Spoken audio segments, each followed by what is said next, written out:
Hola chicos, buen día.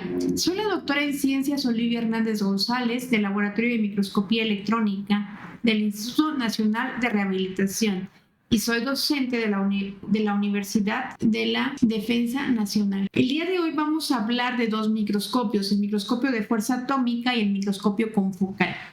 Primero hablaremos del microscopio de fuerza atómica. En la imagen superior pueden observar un microscopio de fuerza atómica.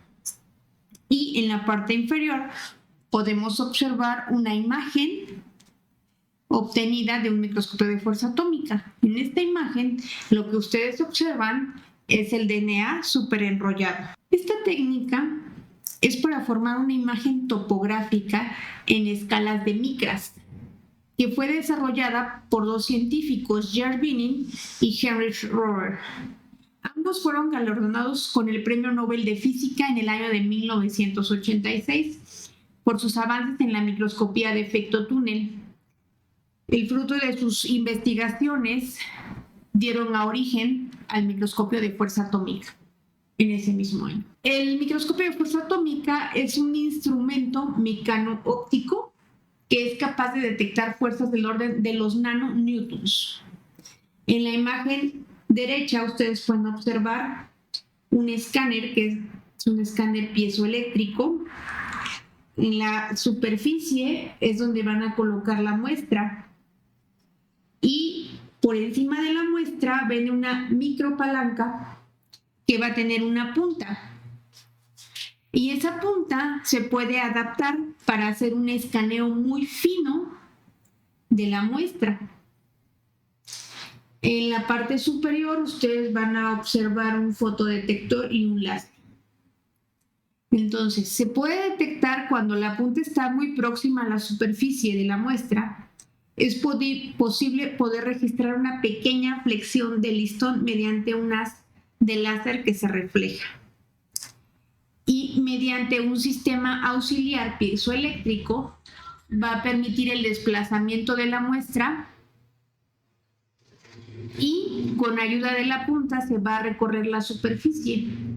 En el equipo, en el microscopio de fuerza atómica, está adaptada a una computadora y todos los movimientos van a ser controlados por una computadora. Esta computadora va a tener un software que va a ser específico. En este microscopio no van a verse objetos usando luz, como es en los microscopios convencionales que ustedes ya conocen. La clave de estos microscopios va a ser que usa una pequeña punta para sentir la superficie del objeto. Es posible esta punta colocar nanotubos de carbón en los extremos para hacer la punta más puntiaguda y hacer más sensible ese escaneo y obtener la topografía de las muestras en 3D. Ahora, les dije que las puntas eran uno de los componentes más importantes. La agudeza de esa punta va a determinar el poder de resolución del equipo. Las puntas de mayor calidad van a tener una curvatura que va a alcanzar unos 5 nanómetros. Ahora, es muy importante que tengan en cuenta que estas puntas van a ser fabricadas de silicio o bien nitruro de silicio y van a estar recubiertas con diamante. Estas puntas, si recuerdan en la imagen, se encuentran en un soporte. Estos soportes se llaman cantilevers y van a tener diferentes formas, que van a ser triangulares, en el caso de fricción, o bien en muestras de medio, que se mueven en medio líquido. Generalmente van a ser muestras biológicas. Y el otro tipo de puntas, bueno, el otro tipo de forma es rectangular, que es referente al aire. Es importante que el modo de operación, pues hay diferentes modos de operación para la microscopía de fuerza atómica. Entonces, en el modo contacto vamos a elegir una punta con nitruro de silicio en un soporte estándar. Si por el contrario se va a trabajar en modo de contacto, intermitente, que es el taping mode, para observar una muestra biológica en un medio fluido. Es necesario emplear una celda especial de líquidos. En la siguiente tabla ustedes van a encontrar los detalles simétricos de las puntas de silicio en función de su modo de operación. Hay 3 modos de operación, que es el CM, se refiere al modo contacto, AC se refiere al modo de no contacto y PFM, modo de fuerza pulsada o contacto intermitente. Estas siglas son en inglés. Y en la parte, en el lado izquierdo, ustedes pueden observar los datos del cantilever, que van a encontrar frecuencia, constante de fuerza, longitud, anchura media, espesor, altura de la punta, deflexión de la punta, el radio de la punta y ángulo del medio. Es importante que ustedes se den cuenta que en cuanto a la frecuencia es en kilohertz, la constante de fuerza es en nanonewtons, las longitudes, anchura y espesor es en micras. En la siguiente imagen pueden observar la punta, es una punta triangular en la imagen izquierda, y en la imagen derecha se puede observar el portacantilever. Recuerden que el cantilever es el soporte que va a tener la punta. Entonces en esta imagen se puede apreciar cuál es la longitud, el espesor y el ancho que está dado en micras. La longitud del cantilever, y sobre el cantilever se encuentra la punta, que es una punta, observan una punta triangular. La deflexión de la punta en la parte superior, la altura de la punta, que todo está dado en micras. Que estamos diciendo que es un microscopio altamente sensible, nos referimos a su resolución, que es menos de 1 nanómetro. Con respecto a los otros microscopios que ustedes conocen o han escuchado de microscopía electrónica, ustedes pueden obtener imágenes en nanómetros, pero no alcanzan una resolución de menos de 1 nanómetro. El microscopio de fuerza atómica nos va a permitir obtener imágenes topográficas en tercera dimensión. Vamos a hacer mediciones de viscoelasticidad y vamos a obtener también la dureza de la muestra. Entonces, en esta imagen nuevamente se representa la topografía de una muestra. Podemos observar el sistema piezoeléctrico, el cantilever, la punta. Mencionábamos que es un instrumento mecano-óptico que va a formar imágenes de la superficie utilizando una sonda o una micropalanca que va a recorrer la muestra haciendo una exploración línea por línea. Es decir, va a escanear la muestra en función de la posición, generando una imagen. Esta técnica, nos permite obtener imágenes topográficas en tercera dimensión. Hace mediciones en el orden de los nanómetros y hasta por debajo de 1 nanómetro. Detecta fuerzas de nanonewtons, hace las mediciones de viscoelasticidad y la dureza de la muestra. Podemos observar que en la micropalanca o soporte o cantilever se encuentra la punta, y aquí de igual manera podemos observar una punta triangular. La punta del microscopio se encuentra montada en una micropalanca a la cual se le hace incidir un láser, como se observa del lado izquierdo en un mayor aumento. Cada vez que la punta sube o baja debido a la interacción con la superficie que se encuentra analizando, la micropalanca va a reflectar la desviación del láser a un fotodetector y va a ser interpretada por el software generando una imagen. ¿Cuáles son los beneficios de la microscopía de fuerza atómica? Es utilizada para el análisis de nanomateriales. A diferencia de un microscopio electrónico, no requiere trabajar a vacío y la muestra no va a requerir una preparación sofisticada, como es el caso de microscopía electrónica de transmisión y como microscopía electrónica de barrido y como microscopía confocal. Con respecto a los usos, se utiliza en biología para el análisis de muestras biológicas y que ustedes vieron que requieren puntas triangulares y que estas muestras biológicas deben estar en un medio líquido. Va a ser también para materiales y para ciencias ambientales. Ahora, con respecto a las muestras pueden ser sólidas, pueden ser polvos, pueden ser películas delgadas, muestras biológicas, muestras que estén planas y homogéneas posibles. Es muy importante que no se use en gases o líquidos, solo en el caso de muestras biológicas y a veces se requiere que esté en un medio líquido. Con respecto a los equipos especializados, bueno, una de las marcas o líneas, por así decirlo, de microscopios por excelencia es Yole. Aquí mencionamos un modelo, el JSPM 5200. No quiere decir que nada más sea la única línea, sino que hay más líneas en el mercado, pero bueno, en realidad por excelencia Yole es una de ellas.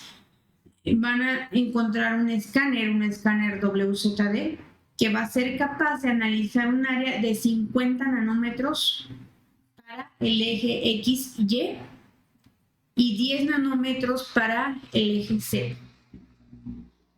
También va a poseer un escáner STD, que es un escáner estándar, y va a tener un rango de 10 nanómetros para eje XY y de 3 nanómetros para Z. En este caso va a ser para muestras que tengan un tamaño menor a los 5 nanómetros. Como les comenté, ¿cómo se va a formar la imagen de la del microscopio de fuerza atómica? Se va a basar en 3 técnicas o 3 modos de operación.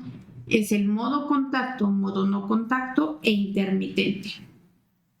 Entonces, el modo contacto es la fuerza entre punta y muestra. No varía en el análisis, durante el cual la punta está en un constante contacto con la muestra. Se van a obtener los datos topográficos, fuerza de fricción, fuerza magnética. Con respecto al modo de no contacto, la punta es levemente distanciada. Y yo aquí hago la mención de esto, pero en realidad estamos hablando que son de micras y que la resolución es en nanómetros.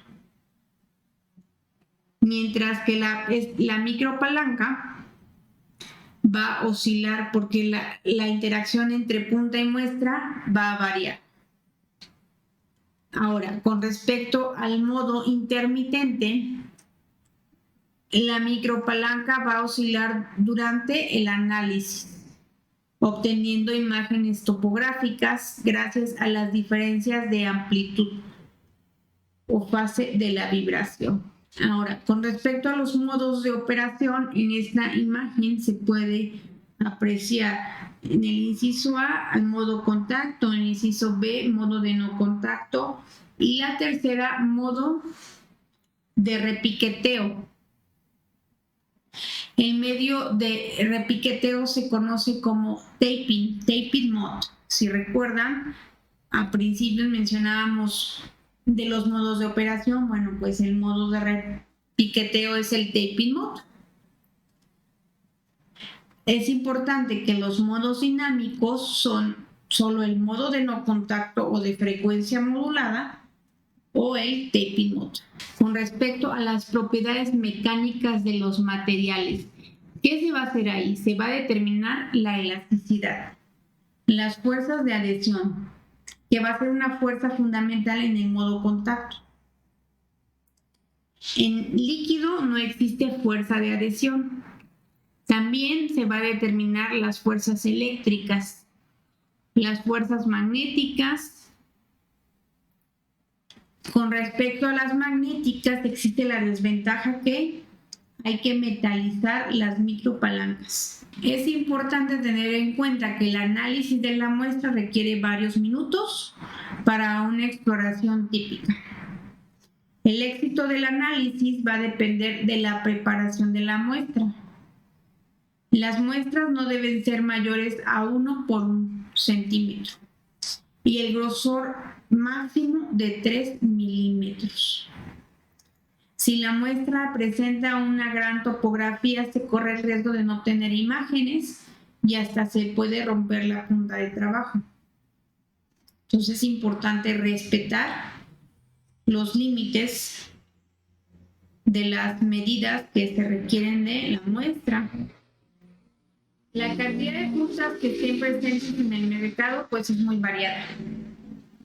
Va a haber diferentes características que van desde la forma de la punta, que quedamos que eran triangulares o rectangulares, y la forma del cantilever, la constante de la fuerza y la resonancia. A continuación, yo les menciono algunos artículos donde utilizan el microscopio de fuerza atómico en la biología, principalmente para aplicaciones de tipo molecular y biología celular. Este es un artículo de Nature y es una revisión y me parece magnífica esta tabla porque hace una comparación de la alta resolución de las diferentes técnicas a nivel molecular y para biología celular. Entonces hace la comparación entre microscopio de fuerza atómica, microscopios de super resolución, microscopios electrónicos, transmisión y microscopio de barrido. Entonces menciona la resolución. Entonces de todos los microscopios que hay, el que tiene una mayor resolución va a ser el de fuerza atómica, porque es imágenes menores de 1 nanómetro. Los microscopios de super resolución son de 20 a 50 nanómetros. Los de transmisión es de 0.2 a 10 nanómetros. En el caso de los 10 nanómetros es principalmente para observar nanopartículas. En el caso de microscopía electrónica de barrido es de 2 a 10 nanómetros, que es prácticamente similar con respecto a la transmisión. Pero tengan en cuenta que el de transmisión es para ver a nivel ultraestructural, mientras que el de barrido, que es el scanning, es solo la superficie en una tercera dimensión. Pero el de fuerza atómica nos da la topografía de la muestra y nos da una mayor resolución con respecto a los microscopios. Aquí menciona la preparación de la muestra y del medio ambiente, además de los artefactos, las ventajas y cuáles son las limitantes de estos microscopios. Aquí menciono otro artículo donde evalúan la interacción de la matriz celular de parásitos, que es entameba histolítica y entameba dispar, que son causantes de diarrea. Es un estudio comparativo de 2 microscopías que quedamos que íbamos a hablar hoy, que es microscopía de fuerza atómica y microscopía confocal, además de la microscopía electrónica. Entonces, en una imagen que se muestra aquí, muestra la topografía y muestra una señal de error. Entonces, utilizaron los cortes semifinos de estos parásitos en sitios de adhesión de los 2 parásitos, entameba histolítica y entameba dispar, que van a estar en contacto con fibronectina. Estos cortes semifinos que fueron obtenidos por microscopía electrónica de transmisión, por microscopía de fuerza atómica, y se obtienen las señales topográficas y el modo de señal de error para resaltar una estructura. Entonces, aquello que se ve marcado en el círculo muestran la adhesión de la fibronectina con respecto a los parásitos, a la membrana. Además de la visualización de detalles estructurales, nos va a permitir determinar la rigidez de los materiales que se observan.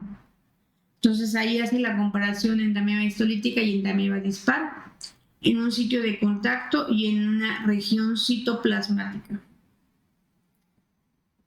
Entonces todo esto va a depender del voltaje que se aplique en las muestras. Cuando el cantilever del microscopio barre el sitio del análisis en modo taping mode, las mediciones en voltaje es directamente proporcional al grado de rigidez de la región analizada.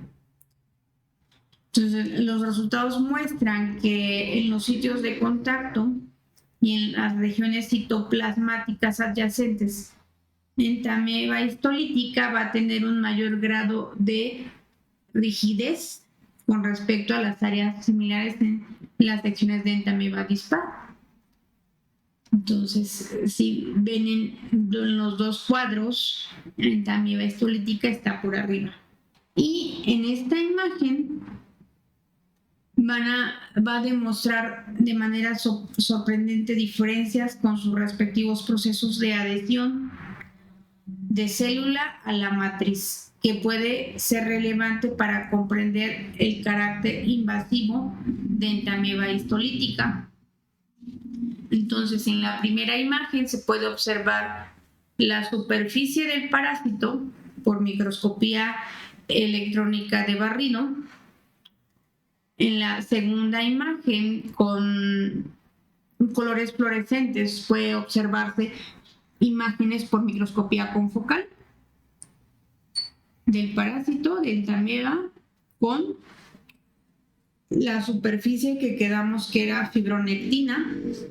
Y en la tercera imagen, de izquierda a derecha, se observa imagen de microscopía electrónica de transmisión, que podemos observar a nivel ultraestructural.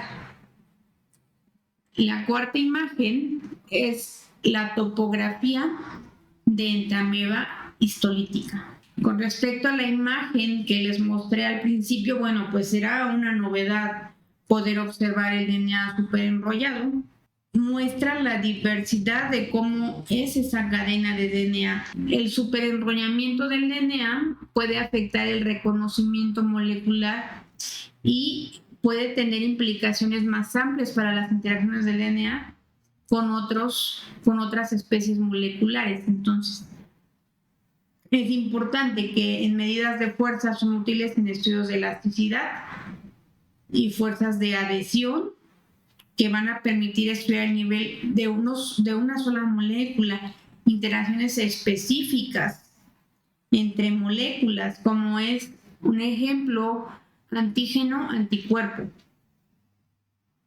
interacción entre hebras complementarias de DNA, o bien interacciones estructurales de biomoléculas que van a ser plegados de proteínas, porque hay proteínas superenrolladas, así como caracterizar la elasticidad de polímeros. Entonces, las aplicaciones son diversas. Solo que tengan en cuenta que tener a la mano un microscopio de fuerza atómica, pues implica millones de pesos para tener un microscopio de fuerza atómica. Pero que realmente vale la pena, depende de qué es lo que ustedes quieran analizar. Y que bueno, que tengan en cuenta que también cuál es el tipo de muestra que van a requerir analizar.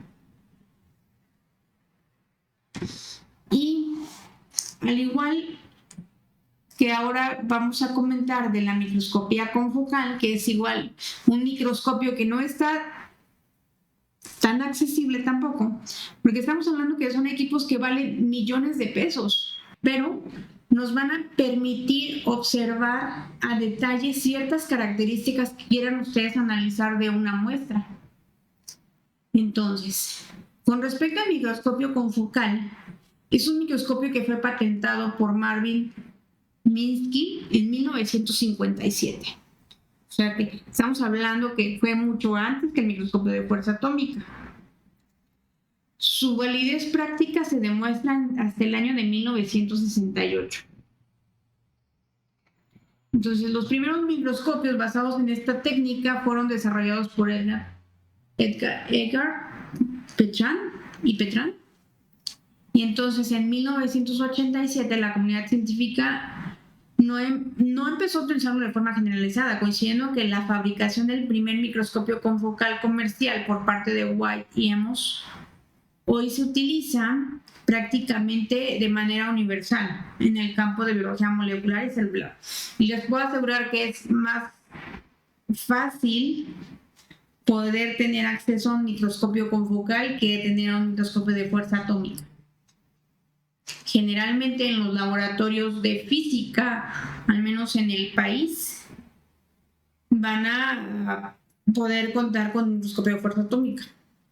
Mientras que en unos laboratorios de biología celular van a obtener un microscopio de confocal. Pero bueno, esto trabajando de manera conjunta se pueden hacer grandes cosas, unas buenas colaboraciones, dado que no es tan factible poder tener todo a mano. Entonces hay que siempre buscar la manera de colaborar. ¿Cuáles son las aplicaciones de un microscopio confocal? Entonces, ahora es muy importante que tengan en cuenta que ya hemos hablado del microscopio de fluorescencia. Entonces, va a tener una aplicación mucho más avanzada con respecto a los de fluorescencia. Y es que lo interesante es que va a poder eliminar la luz difusa que es procedente de los fluoróforos que están en el tejido y que están fuera de plano de enfoque. Y que tengan en cuenta que hay materiales muestras biológicas que son autofluorescentes. Entonces, esta luz difusa provoca una difuminación y pérdida de la nitidez de la imagen. Se van a obtener imágenes más nítidas con respecto al microscopio de fluorescencia. Y con la digitalización y solapamiento de planos de focos sucesivos se pueden conseguir imágenes en 3D. Esa es la clave del confocal. Con respecto a los de fluorescencia, no pueden obtener imágenes en 3D.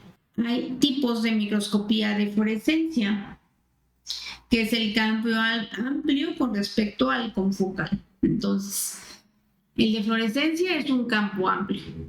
Y con el confocal, recuérdense que se va a eliminar esta luz difusa. Entonces, la configuración del microscopio confocal va a permitir iluminar un volumen menor. Entonces, solo va a detectar la luz que emita en el plano que está el foco. Aquí claramente se observa la imagen del lado izquierdo del microscopio de fluorescencia, del lado derecho el confocal. Y entonces, gracias al pinhole, que se ven en letras naranjas, es que se puede eliminar esa luz difusa. Ahora, ¿qué se requiere? Así como mencionamos en los microscopios de fluorescencia, pues se requieren sondas que sean fluorescentes. El alto grado de sensibilidad de la técnica está combinado con la habilidad de marcar componentes estructurales y procesos dinámicos en células o tejidos. Estos tejidos pueden ser vivos o pueden estar fijados químicamente. Generalmente se fijan con paraformaldehído al 4%. Muchas de las ondas fluorescentes son construidas a partir de compuestos aromáticos, como se observan en las imágenes. Estos compuestos aromáticos son sintéticos y fueron diseñados para ligarse a macromoléculas biológicas. Por ejemplo, esas macromoléculas pueden ser proteínas o puede ser un ácido nucleico, para localizarse en una región estructural específica, como el citoesqueleto, mitocondrias, retículo endoplásmico o núcleo. Otro tipo de sondas son empleadas para monitorear procesos dinámicos y variables ambientales. En la imagen central pueden observar la estructura del DAPI, que es el más utilizado, que se utiliza para intercalarse en el material genético. Y entonces Al intercalarse en el material genético, lo que va a hacer es, se va a obtener imágenes de color azul y el núcleo se va a observar de color azul. También otro intercalante de material genético sería el Hosh, que es capaz de cruzar las membranas celulares y permanecer estas intactas. Se puede usar en células vivas o células fijadas, al igual que el DAPI. Y en la imagen es como se observa de color azul el núcleo. Lo que observan ustedes en color verde es el citoplasma de la célula. Y para esto utilizan otra sonda fluorescente. Entonces, si se fijan en la estructura química, son anillos aromáticos. El fundamento es igual con respecto a la microscopía de fluorescencia, a una técnica que va a ser antígeno-anticuerpo. Entonces, esta técnica es una técnica de inmunomarcaje. Entonces, el antígeno es el agente extraño que estamos buscando y el anticuerpo es el que va a estar marcado con una sonda fluorescente. Entonces, con esto vamos a demostrar la presencia de una determinada molécula de interés. Del lado derecho pueden observar el núcleo de color azul utilizando DAPI o utilizando Hosh. Es importante que tengan en cuenta que al utilizar esos anticuerpos requieren realmente una cosa de nada. Estamos hablando que es 1 microlitro en una dilución 1 en 1000. Y que tengan en cuenta que si la fluorescencia baja, lo que ustedes pueden hacer es concentrar esa dilución. O sea, en vez de hacer 1 en 1000, hacerlo en 1 en 500, incluso hasta 1 en 100. Así que les puede durar mucho tiempo el DAPI y el Hosh. Si consideramos la imagen de un microscopio normal como algo parecido a mirar a través de un libro transparente, donde se pueden ver imágenes de todas las páginas solapadas, la microscopía confocal nos va a permitir visualizar cada página por separado, como se observa en el diagrama, cosa que no podemos hacer en un microscopio de fluorescencia, que solo es la imagen y ya. En cambio, en el confocal se hacen cortes y no es que uno los haga, como es en un microscopio electrónico de transmisión, que se hacen cortes semifinos y cortes finos, y eso los hacemos de manera manual. Aquí estamos hablando que al colocar la muestra en cubreobjetos, al estar las células fijadas, estamos hablando de células vivas también, y de haber hecho toda la técnica de inmunomarcaje, se coloca en el microscopio, se hace la observación en el campo claro, después con fluorescencia, y entonces se hace el escaneo de la muestra, que puede ser un tile scan. Estamos hablando que hace una imagen de toda la muestra, o bien se hacen cortes, que eso lo va a hacer el microscopio. Simplemente se programa en el software y se hacen esos cortes. Por eso estamos hablando que dice que hace imágenes de un libro, o sea, de manera de va cambiando la hoja, haciendo ese tipo de cortes.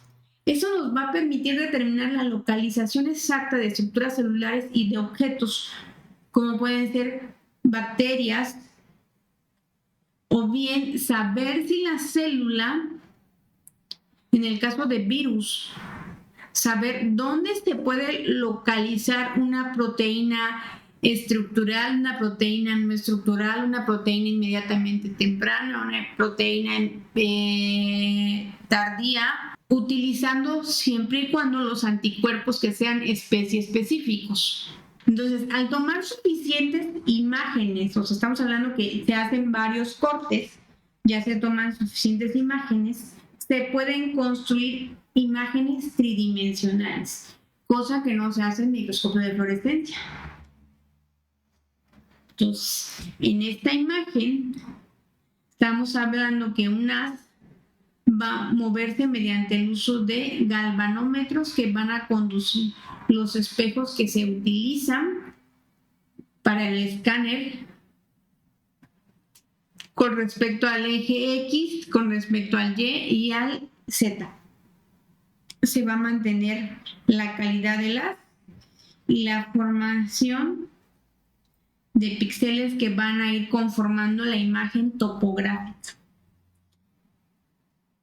Entonces, se va a seccionar a lo largo del eje Z y se van a acoplar creando el objeto a caracterizar. Mientras no sea lo suficientemente rápido como para alcanzar el tiempo real, las imágenes completas del microscopio confocal se va a basar en el uso del manómetros, que va a tener la capacidad de manejar varias imágenes por segundo.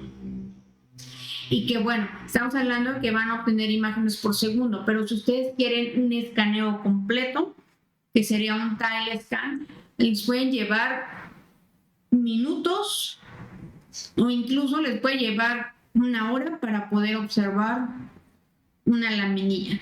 Esta microscopía es una herramienta muy poderosa, ya que va a ayudar el uso de anticuerpos, especies específicos que se van a dirigir a proteínas específicas, que va a conocer la distribución de esas proteínas, además de su morfología y a nivel subcelular de las proteínas de interés. A esto me refiero con respecto a lo que les comentaba. Si ustedes están buscando un virus y quieren saber el ciclo del virus, en qué momento se está expresando las proteínas inmediatamente tempranas, proteínas tempranas o proteínas tardías. Entonces, ¿dónde se va a encontrar la proteína? Se va a encontrar en núcleo, o sea, la localización y colocalización.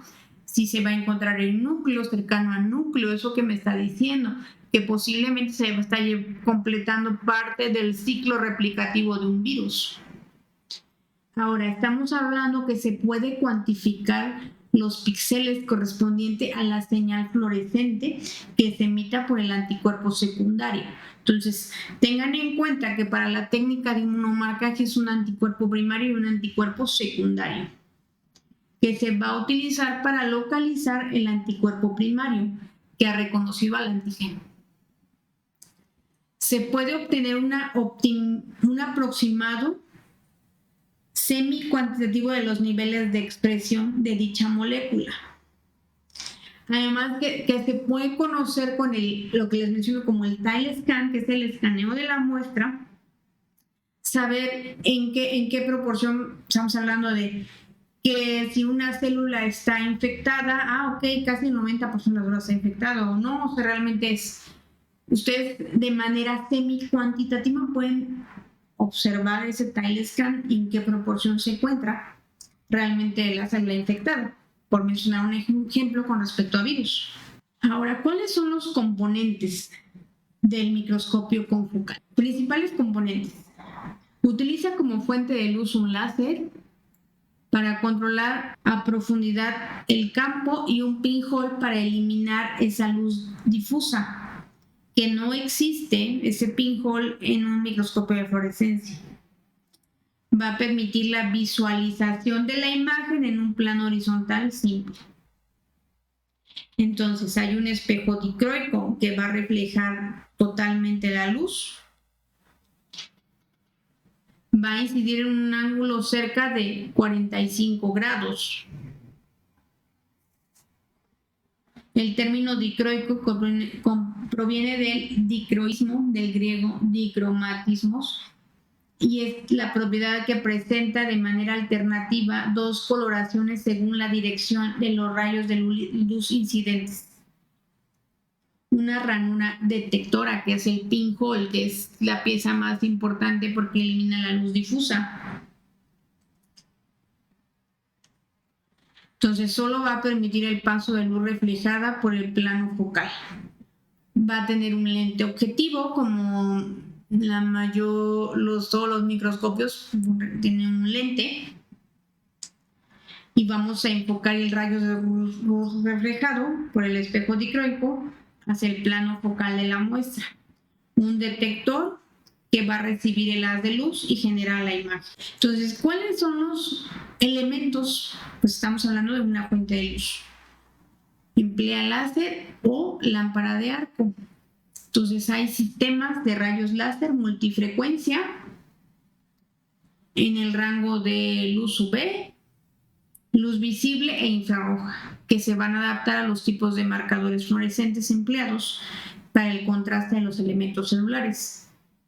Se ha desarrollado un escaneo con un solo rayo láser que va a emplear un par de espejos controlados por computadora para escanear el espécimen. El escaneo con múltiples rayos o técnicas multirrayos utiliza una lámpara de arco y el escaneo se realiza con un disco rotatorio que va a estar conformado por microlentes y microagujero. Esta técnica de iluminación va a disminuir el daño a los especímenes y va a incrementar la detección. El sistema de escaneo con un solo rayo láser es más popular o es el más utilizado, por así decirlo. Hay un sistema óptico que se basa en los principios fundamentales, están complementados con los avances de óptica moderna y la tecnología electrónica.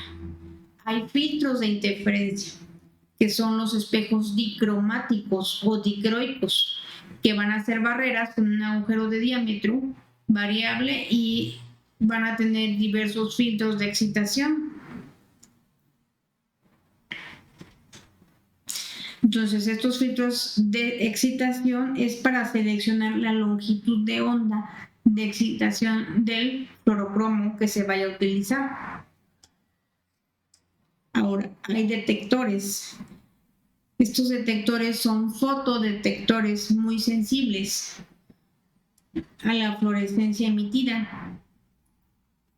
Entonces, para los microscopios que tengan múltiples rayos, se usan cámaras CCD, que son Charge Coupled Device, y se requiere de una computadora. Entonces, como han visto, los microscopios pueden ser adaptados a computadora. Generalmente los microscopios electrónicos, microscopios de fuerza atómica, microscopios confocal, precisamente para obtener esas imágenes requiere estar conectado a una computadora y utilizar un software específico. Ahora, este programa del software de la computadora que tienen al equipo, ustedes pueden incluso instalarla en su computadora personal o en su computadora de escritorio, y ustedes pueden estar, por decirlo así, analizando la imagen, analizando los cortes, sobreponiendo los cortes para obtener las imágenes en 3D. Es importante que esta computadora esté configurada con los requisitos suficientes de memoria y procesador. Tarjetas de video de alta resolución, complementadas con software de captura, análisis, procesamiento de las imágenes. Y también puede utilizarse una impresora de muy alta calidad. Generalmente ya no se usa lo de la impresora de alta calidad, porque ya teniendo las imágenes de la computadora del microscopio, ustedes las pasan a su USB o las pasan a un disco, a un CD, perdón, y lo llevan a su computadora y ustedes las pueden ir trabajando o analizando en su computadora para anexarlas a un artículo, siempre y cuando cumpla las características. Generalmente les piden para una publicación 300 dpi, o bien para sus presentaciones. Esa es la ventaja de la tecnología. Ahora, con respecto a los cortes ópticos y la reconstrucción en 3D, va a obtener una imagen de un plano determinado del espécimen. Se denomina sección o corte óptico fino. Este va de 0.5 a 1.5 micras. Tengan en cuenta que la resolución es buena, pero estamos hablando de micras. Y acuérdense que en su tabla que mencionábamos, que viene en el artículo, estamos hablando que el que nos da mayor resolución y mayor sensibilidad es un microscopio de fuerza atómica. Pero bueno, todo depende qué es lo que ustedes quieran observar o quieran analizar de una muestra. Ahora, se obtienen de una manera no invasiva a partir de especímenes fluorescentes cuyo espesor varía entre 50 a 100 micrómetros. Ahora, se obtiene una secuencia o serie de manera manual o de un sistema automatizado. Entonces, se obtienen imágenes en 2 dimensiones, obtenidas a intervalos regulares siguiendo un eje óptico. Son combinadas y utilizadas para recrear una estructura en 3ª dimensión mediante el software especializado. Entonces, la verdad es que es un software muy fácil de utilizar y que incluso lo encuentran libre. Las aplicaciones pues son diversas, principalmente para muestras biológicas, puede ser muestras in vivo, que está aplicado en el campo de la biología celular y biomedicina, para medir procesos dinámicos, realizar videos para capturar secuencias en muy corto tiempo en células vivas, en tejidos animales y vegetales, embriones, insectos, algas, procesos celulares, medir actividad enzimática, reacciones de oxidación, pH intracelular, fagocitosis, apoptosis, comunicaciones intercelulares, que mencionaba decir aquí comunicaciones intercelulares, en este caso con el artículo que vieron anterior, era la interacción entre la entamoeba histolítica y entamoeba dispar, cuál es la adhesión con respecto a la fibronectina, también electrofisiología, se pueden hacer estudios del DNA y del RNA, la morfología de organoides citoplasmáticos. También se puede utilizar en el campo de la física, la química y la tecnología alimentaria. Entonces, aquí en esta imagen estamos hablando que se realiza una serie de detecciones ópticas en el eje Z. Se puede realizar la representación en 3D. Entonces, del lado derecho ustedes ven imágenes. Estamos hablando de los cortes.